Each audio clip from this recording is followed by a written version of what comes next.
வயலுக்கு போய் தண்ணி வைக்கலாமேன்னு போன வாடிக்கையாளருக்கு காத்திருந்துச்சுங்க அதிர்ச்சி. ரோப்பு ஒழுவி இருக்கு, ரோப்பை டைட் வைக்க போகையில கிளாண்ட் உடஞ்சிருச்சு. இந்த கிளாண்டை எப்படியாவது மாத்தி கொடுங்கன்னு வாடிக்கையாளர் வந்து பம்பை நம்ம கிட்ட கொடுக்க கழட்டிட்டு பார்த்தா உள்ள பேரிங்கும் ஷாஃப்டும் அவுட் ஆயிருக்கு. ஆக்சுவலா பாத்தீங்கன்னா பேரிங் ஷாஃப்ட் அவுட் ஆனதுக்கு அப்புறம் தான் ஏரே வாங்க ஆரம்பிக்கும்.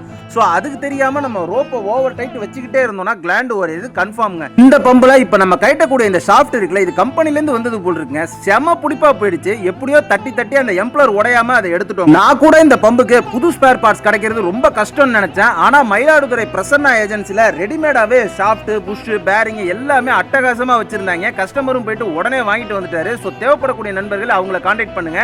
இப்போ பாத்தீங்கன்னா புது ஷாஃப்ட்ல கொஞ்சம் டர்னிங் பண்ற மாதிரி லேத் ஒர்க்லாம் இருந்துச்சு. அதெல்லாம் பண்ணி புதுசா நம்ம வந்து பாத்தீங்கன்னா பேரிங் ஏறிக்கி எம்ப்ளர சீட்டிங் பார்த்து பக்காவா வேலையை முடிச்சிட்டோம். இந்த பம்பு பாத்தீங்கன்னா டிராக்டர்ல மாட்டி பக்காவா தண்ணி இறக்கிங்க. சும்மா சொல்லக்கூடாது, வாருன்னு தண்ணியை வாருங்க. என்னுடைய வேலையை பிடிச்சிருந்தா சப்ஸ்கிரைப் பண்ணி ஃபாலோ பண்ணிக்கோங்க.